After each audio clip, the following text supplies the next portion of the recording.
একজন কর্মীর ভুলে একটি মেয়ের লক্ষাধিক টাকার পোশাক ছিঁড়ে যায়। মেয়েটিকে চিন্তিত দেখে একজন মহিলা পরিচ্ছন্নতা কর্মী এগিয়ে এসে বললেন সে চাইলে পোশাকটি ঠিক করে দিতে পারে। অন্য কোনো উপায় না দেখে মেয়েটি তার সাথে ভেতরে চলে যায়। পরিচ্ছন্নতা কর্মী মাত্র 10 মিনিটে পোশাকটি এমনভাবে ঠিক করে দিলেন যে সেটি আগের চেয়েও বেশি সুন্দর লাগছিল।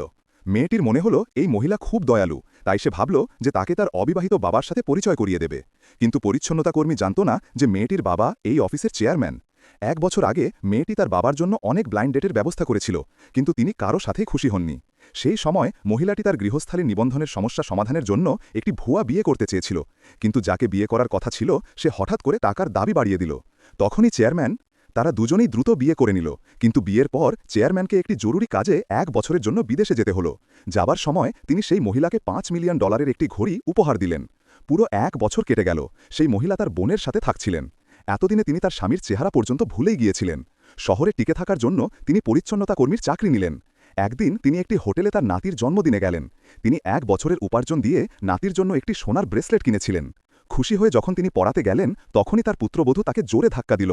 পুত্রবধূ বলল, এই পরিচ্ছন্নতা কর্মী খুব নোংরা এবং ভবিষ্যতে আর কখনো আমার ছেলের কাছে আসবে না।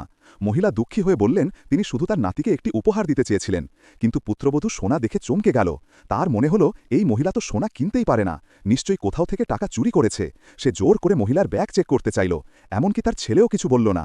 অবশেষে পুত্রবধূ ব্যাগের সবকিছু মেঝেতে। পুত্রবধূ ঘড়িটি তুলে নিয়ে বলল যে এটিও নিশ্চয়ই চুরি করা। তখনই হোটেল ম্যানেজার ঘড়িটি দেখে চিনতে পারলেন যে এই ঘড়িটি শুধুমাত্র চেয়ারম্যানের কাছেই ছিল। দ্রুত তিনি চেয়ারম্যানকে খবর দিলেন। যেই চেয়ারম্যান এই খবর শুনলেন তিনি মিটিং ছেড়ে দৌড়ে হোটেলের দিকে চলে এলেন।